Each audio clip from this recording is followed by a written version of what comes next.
Souvenons-nous de Jonas le prophète qui en a assez d'être prophète. Dieu veut l'envoyer parler à Ninive, la grande ville. Or Jonas se méfie de Dieu car il sait que Dieu va l'obliger à dire des choses terribles contre Ninive. Mais cela ne serait rien.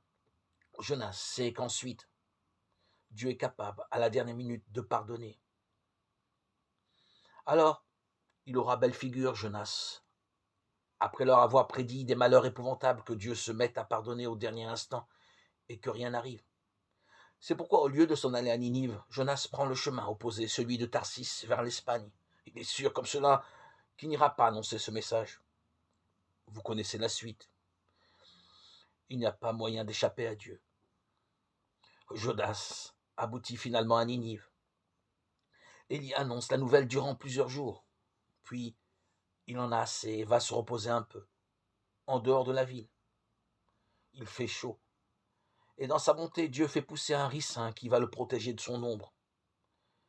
Mais voilà qu'un ver se met dans le ricin et le ricin sèche. N'entretenez aucun souci, dit saint Paul. Mais Jonas, lui, est plein du souci de son ricin qui est en train de sécher. Il ne pense plus qu'à cela. Alors le Seigneur lui dit, Jonas, tu te fais du souci, tu es en peine pour ton ricin et tu oublies la grande ville avec ses milliers d'habitants. C'est elle qui me préoccupe.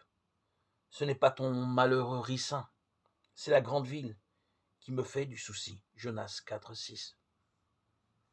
N'entretenez donc aucun souci, nous dit saint Paul.